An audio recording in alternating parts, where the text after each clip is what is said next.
என்ன சொன்னாங்க? என்னன்னு தெரியலடா, ஒரு மாதிரி இருக்கு. என்னென்னமோ நினைப்பெல்லாம் வருதுடா. நம்மளும் தான் நாயா உழைக்கிறோம், சம்பாதிக்கிறோம்.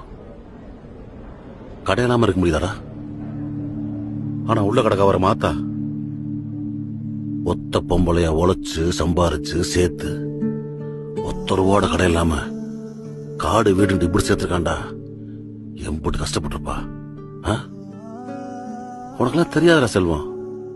அப்படி ஆத்தாவத்தில் நிறமாத்த பய நம்ம கிழவன் மதுரை பெரிய ஆஸ்பத்திரியில மேலுக்கு முடியாம கிடந்தாரு. அப்பா நம்ம வீட்டுலதான் கஞ்சி காய்ச்சி கூடையில வச்சு தலையில சுமந்துக்கிட்டு உன்னைய வகுத்துல வச்சுக்கிட்டு என்னை இடுப்புல ஏத்திக்கிட்டு ஒரு கையில உப்புல அனுப்பிச்சுக்கிட்டு 2 பஸ் மாதிரி மதுரைக்கு போய் கிழவனை பார்த்து கஞ்சி ஊத்தி கொடுத்துட்டு இருக்கிற ஒரு ரூபா 2 ரூபாய் புறக்கி ஆயிட்ட கொடுத்து பண்ணும் பால் கொடுத்துட்டு திரும்ப பஸ் ஏற வந்தா ஆத்தா கையில 4 கூட இல்லடா. ஒரு புள்ள தச்சு புள்ள கையில 2 பிள்ளைல வச்சுட்டு ஆட்ட 1 ரூபா கேட்டாலும் மதுரையில எவனும் மாட்டம் இருக்க மாட்டான். நம்ம ஆத்தா என்ன பண்ண தெரியுமா? அங்க பக்கத்து டீ கடை கட்ட போய் என்ன இருக்கிற பாத்திர கிளாஸ் எல்லாம் கழுவி வைக்கிறேன், எனக்கு பஸ்ஸுக்கு போக 1 ரூபாயும் என் புள்ளதுக்கு எனக்கு ஒரு பண்ணு தெரியாதுன்னு கேட்டாடா.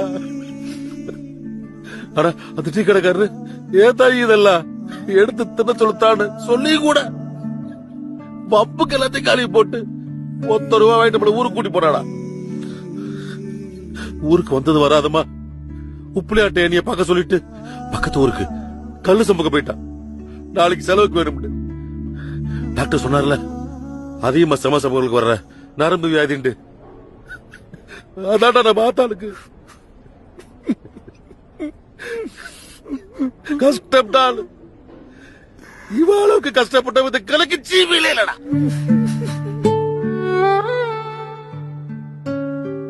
ஆட்டையும் கையெழுந்திர கூடாது, வாழ்ந்து காட்டணும் அம்புட்டு வயராக்கியம்.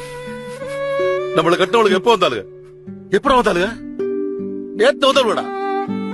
அவளுக்கு நம்ம ஆத்தாளை பத்தி என்ன நினைக்கிட்டோம். ஆனா நம்ம எப்பட ஆத்தாள் 2வது பார்த்து காசை பார்க்க ஆரம்பிச்சோம்.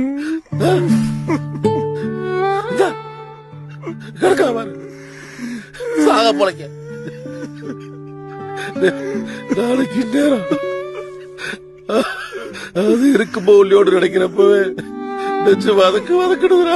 என்னடா வருது?